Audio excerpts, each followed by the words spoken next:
Assalamualaikum warahmatullahi wabarakatuh. Waalaikumsalam warahmatullahi wabarakatuh. Ya.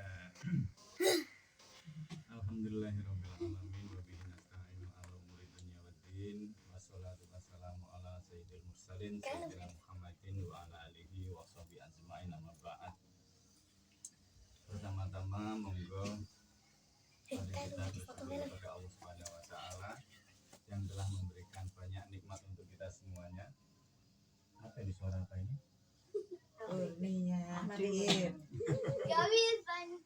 Oh, ini sendiri ya. Yang telah memberikan banyak nikmat untuk kita semuanya, utamanya nikmat hidup, nikmat sehat, nikmat iman, nikmat Islam, nikmat apa mulai? Nikmat kita masih diberi kesehatan, terus apa lagi? Banyak rezeki lah, betul banyak. Makanya besar itu banyak rezeki, masih diberikan pekerjaan, masih diberikan keluarga yang harmonis, anak-anak yang baik-baik, dan masih banyak lagi kenikmatan yang tentunya kita tidak bisa menghitung satu persatu. Untuk itu mari kita bersyukur kepada Allah Subhanahu wa taala sedikit-sedikitnya biqauli alhamdulillah birabbil alamin. Biqauli alhamdulillah birabbil alamin. Ulangi lagi. Biqauli alhamdulillah. Begitu. Mudah-mudahan dengan ucapan syukur ini Allah Subhanahu wa taala berkenan memberikan tambahan kenikmatan untuk kita semuanya, mudah-mudahan diberikan rezeki yang berlimpah ruah, diberikan anak-anak yang soleh-soleh, keluarga yang soleh-solehah, keluarga yang bahagia, sejahtera, utangi lunas kabeh. Aku punya baju yang tulisannya jelas. Karena hutang itu bahaya ini sedikit ya, bahayanya hutang itu ketika kita punya hutang terus meninggal, repot. Ya sekarang hutang itu apa? Kendaraan hutang, rumah hutang, Listrik utang, kulkas utang, mesin cuci utang, HP utang, beras utang, mbak repot ini. Anak gak bisa beras. Nah itu bahaya ya, hutang itu walaupun boleh tapi memberatkan ketika kita nanti mati, kita masih dalam keadaan berhutang. Karena Rasul ketika ada sahabat menyampaikan, ya Rasul tolong disolati, ada yang meninggal. Maka Rasul tanya, punya hutang enggak? Oh ada Rasul. Terus kemudian Rasul balik, kamu aja yang nyolati. Loh kenapa Rasul? Ya karena dia masih mempunyai hutang. Nah, gitu.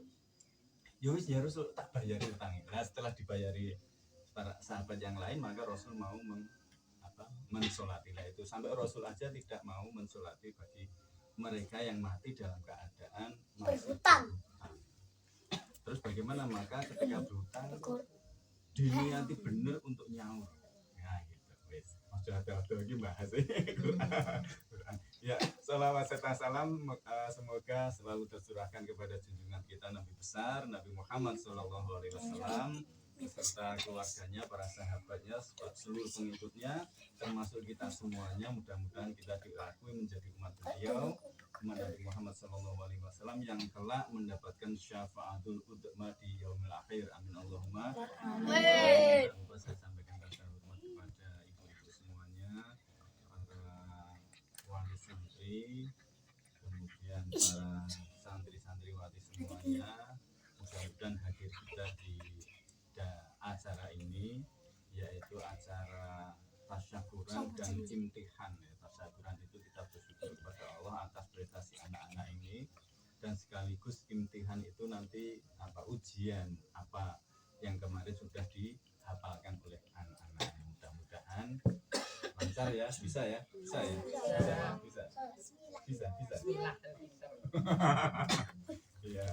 Ya, sebelum saya mulai, jadi nanti kita acaranya sederhana. Jadi intinya kenapa harus ada tasyakuran seperti ini? Jadi ketika kita perlu membiasakan ketika kita mempunyai prestasi atau anak-anak mempunyai prestasi dalam agama, terus kita ungkapkan rasa syukur itu. Karena apa, kadang-kadang anak tidak berprestasi aja kita rayakan. Contoh ulang tahun itu prestasi buatan. Tiap tahun ulang tahun. Kan gitu ya. Hidup. Orang asal ditunggu mesti tekan kan gitu. Tapi itu dirayakan, betul enggak? Yang tidak prestasi ada dirayakan lah apa? Padahal ini prestasi yang akan menaikkan, meninggikan derajatnya orang tua di dunia dan di akhirat. Contohnya misalnya seperti ini. Wong tuanya gak patek pinter ngaji. Terus anaknya ngaji nih pinter. Kira-kira derajatnya wong tuanya munggah mboten? Munggah. Putrane sinten kok pinter ngaji? Oh, kula putrane Bu Kurnia. Bu Kurnia itu.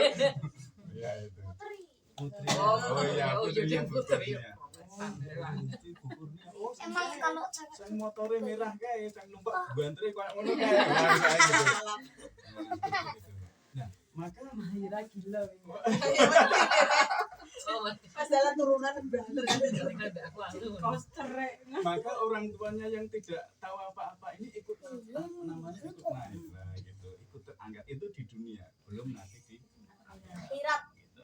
Jadi acara ini tasawuf Quran untuk bersyukur kepada, mengungkapkan rasa syukur kepada Allah, dan ketika kita mengungkapkan rasa syukur ini atas prestasi agama ini, Allah senang sekali, sehingga dengan gembiranya kita itu Allah mudah memasukkan kita ke dalam surga. Jadi Allah itu senang melihat orang yang bahagia, senang.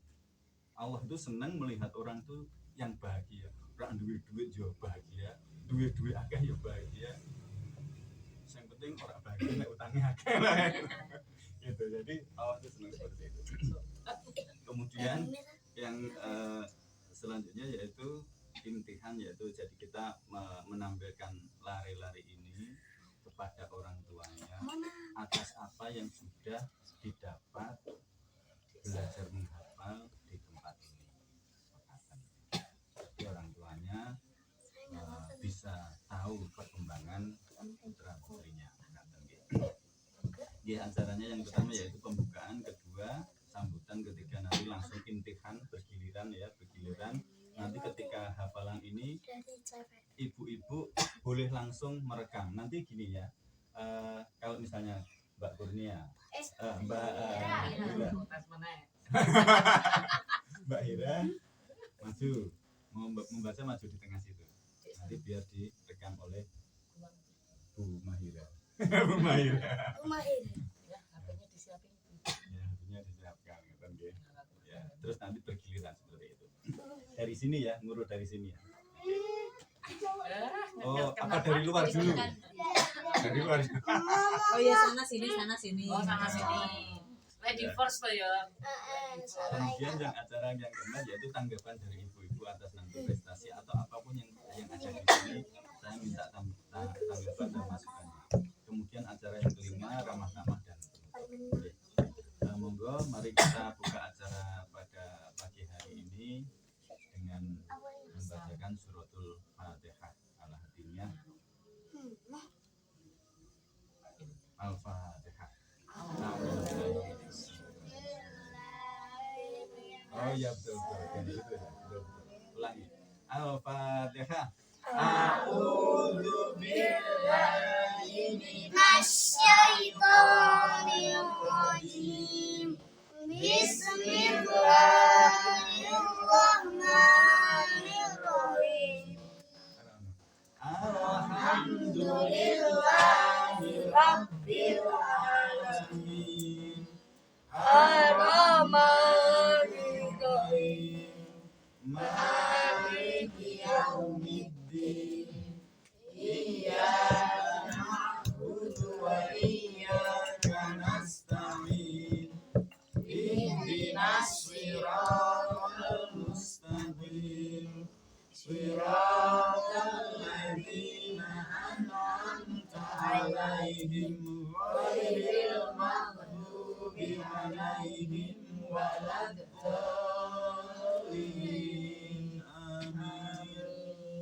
Raditu billahi rabbah wa bil islami dina wa bi Muhammadin nabiyyan wa rasulah Rabbi zidni ilma warzuqni fahma. Allahumma amin ya. Kemudian selanjutnya yaitu saya menyampaikan beberapa hal tentang acara atau ngaji di sini, yaitu saya pertama menyampaikan terima kasih kepada wali santri, ibu-ibu dan anak-anak sekalian. Utamanya telah memberikan kepercayaan kepada saya untuk ikut membantu anak-anak dalam menghafalkan. Sebetulnya menghafalkan sendiri itu bisa, tetapi kadang-kadang kita sebagai orang tua itu kurang waktu untuk memantau, gitu aja, kurang waktu karena kesibukan dan sebagainya. Kemudian yang kedua, waktunya anak-anak banyak, tapi banyak untuk main. Nah, iya, sebetulnya bisa belajar sendiri itu bisa. Jadi 1 jam di sini itu rata-rata hasilnya 5 ayat. Kemudian saya juga mohon maaf atas kekurangan-kekurangan yang ada, ya kondisinya seperti ini, tempatnya seperti ini, kemudian waktunya juga mungkin tidak selalu bisa tepat dengan longgarnya waktu panjenengan sedaya. Jadi saya minta maaf. Kemudian yang ketiga, tujuannya ini memang sifatnya saya hanya membantu. Membantu itu artinya semuanya tergantung kepada anaknya ini.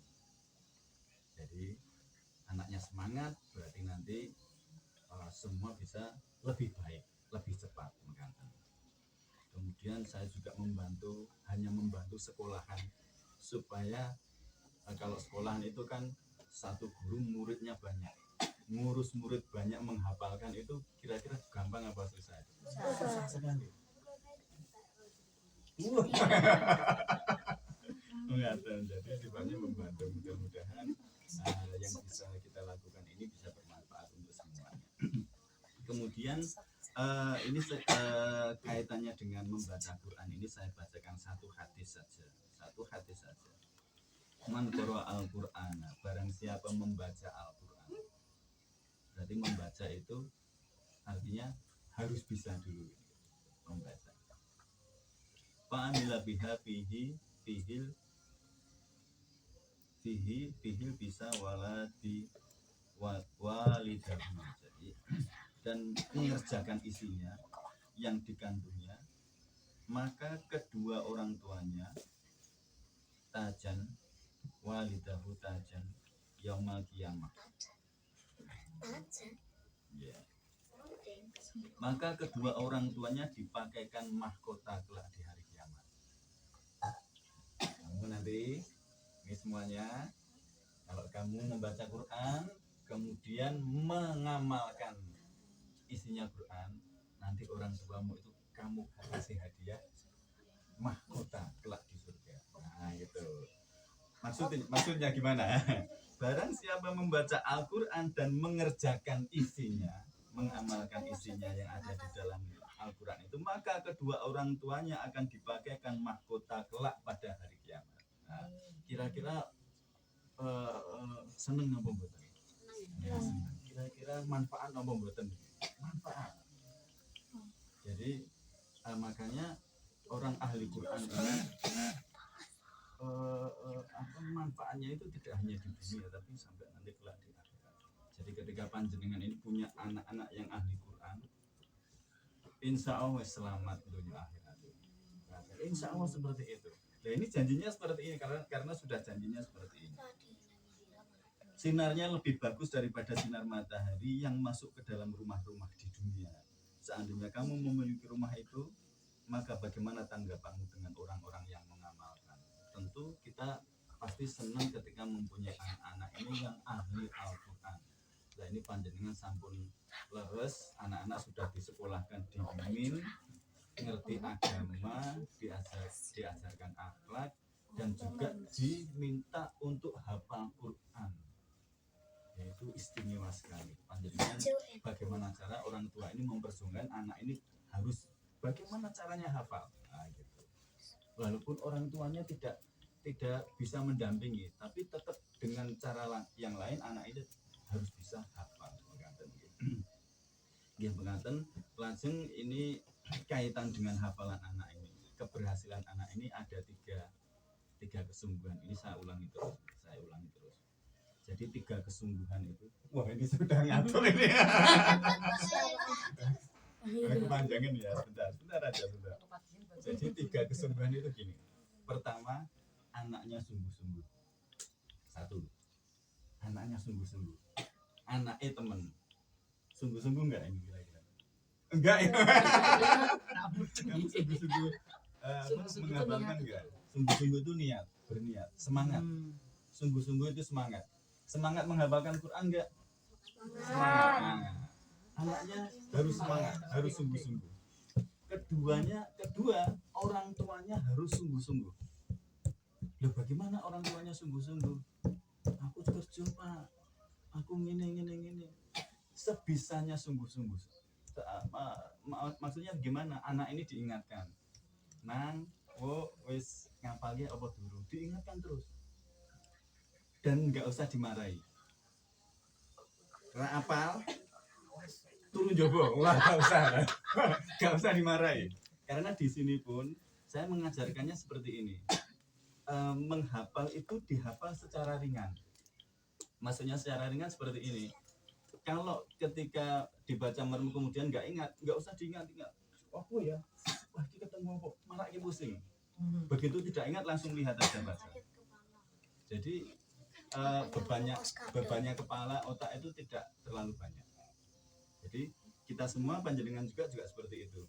Anak-anak juga cukup diingatkan saja, diingatkan terus untuk menghafal. Karena di Min ini menghafal juz 30 gelem ora gelem kudu apal. Terus mboten nggih. Gelem ora gelem kudu apal, siap ora siap kudu apal. Ngoten niku. Rahasia mbak rak gelem. Tahu aja. Gelem. Iya, ngoten niku. Jadi, nah kemudian yang ketiga gurune ya temen, sungguh-sungguh. Dari ketiga ini yang paling penting anaknya sungguh-sungguh, orang tuanya sungguh-sungguh, gurunya sungguh-sungguh. Nek gurune rak sungguh-sungguh, carinya lebih gampang, cari guru lain. Tapi kalau anaknya ini sudah tidak sungguh-sungguh, mbok di oyak-oyak sama orang tuanya, sama gurunya, ya nggak bisa. Anaknya sungguh-sungguh, orang tuanya nggak sungguh-sungguh juga nggak bisa. Ora tahu diilingke, wayai ngaji misalnya, waktunya menghafal tidak pernah diingatkan. Nanti lama-lama dia merasa, wah aku ora digatekke wong tuaku, semales ah. Wis entuk 0 ya ora apa-apa, yang penting happy. Seperti itu. Gitu. Ya. Jadi orang tuanya harus sungguh-sungguh. Nah ini tiga kesungguhan ini harus ada. Kalau pengen anak-anak kita berhasil, anaknya sungguh-sungguh, orang tuanya sungguh-sungguh, gurunya sungguh-sungguh. Kemudian, ini saya ceritakan saat membantu anak-anak ini untuk menghafal, itu ada kesulitan itu karena anak ini rata-rata belum lancar membaca. Jadi misalnya panjenengan mencoba untuk membantu menghafalkan di rumah 1 ayat saja, itu mungkin itu sudah terbakar. Iya lebih Ini sudah terbakar ya. Nah, karena lisannya belum lancar membaca. Kemudian yang kedua, makhraj dan tajwidnya ini masih kurang sekali, masih sangat kurang. Jadi ketika misalnya saya mengajarkan 1 ayat, itu membetulkannya banyak, harus dibetulkan dulu baru dihafalkan. Nah seperti itu, dibetulkan dulu harus dihafalkan. Apalagi yang belum bisa membaca, wah ini lebih rumit lagi, kudu ditulis gesek. Gitu. kemudian memenggal kata dengan tepat. Misalnya ayat panjang 10 kata. Menghafalkan 10 kata kan belum tentu langsung bisa. Penggal dulu. Lah menggalnya ini juga butuh ilmu supaya menggalnya betul. Nah, seperti itu. Ya. Nah, kemudian bagaimana solusinya kalau panjenengan larinya belum fasih membaca, apalagi belum bisa, carikan guru lagi. Jadi membaca ini, kalau saya mengajarkan membaca Iqra dengan metode Iqra, itu 3 bulan insya Allah bisa. 3 bulan itu 3 kali pertemuan setiap minggu. Jadi 1 bulan itu 12 kali pertemuan, 3 bulan. Berarti berapa? 36 pertemuan. Itu insya Allah sudah lancar membaca. Nanti kau boleh coba izin.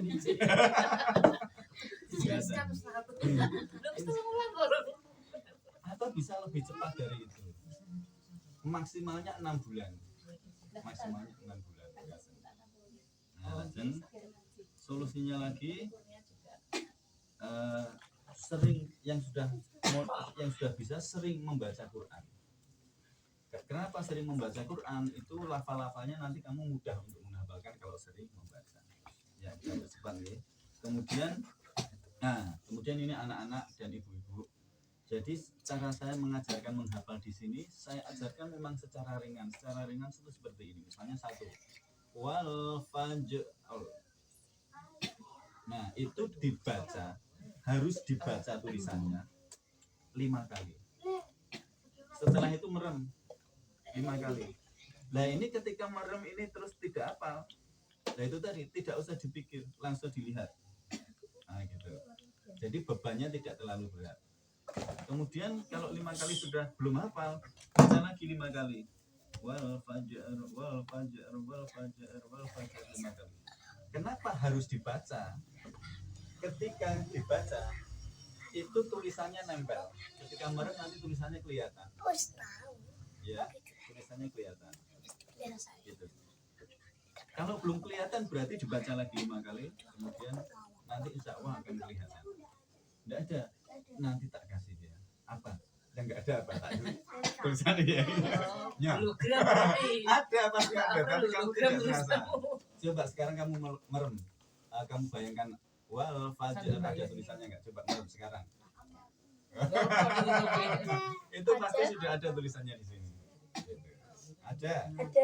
Kamu bayangkan, pasti ada. Sudah. Tulisannya hijau dan merah. Iya. Nah, kemudian untuk memperkuat lagi anak-anak ini saya suruh bawa air di botol. Lupa. Air di botol. Jadi nanti setiap membaca itu air ini kemasukan barokah, ya barokah Qur'annya. Dan kemudian nanti kita tutup dengan bacaan dengan surat Al-Alaq ayat 1 sampai 5. Apa enggak? Apa? Baca 1, 2, 3. Bismillahirrahmanirrahim. Bismillahirrahmanirrahim. Iqra bismi rabbikal ladzi khalaq. Khalaqal insana min 'alaq. Iqra wa rabbukal akram. Alladzi 'allama bil qalam. 'allamal insana ma lam ya'lam. Bacaan untuk mempermudah masuknya ilmu baru. Ya, itu. Mudah-mudahan istiqomah. Jadi airnya itu diminum, bukan dibawa di sini, kemudian bawa ke rumah, besok bawa ke sini lagi, bawa ke rumah lagi, tapi tidak diminum, diminum ya, diminum. Ya, begaten. Cukup ya? Jam berapa ini? Jam berapa Bu? Ya, 9:30. Baik. Ya, acara selanjutnya yaitu imtihan. Jadi nanti yang pertama dari Mahira, kemudian Kurnia, kemudian April, kemudian Akila, kemudian Hoki, kemudian Abian, kemudian Hafiz, kemudian Sam. Ya. Ketika membaca yang lain diem. ya karena mau di syuting ya di video. Oke.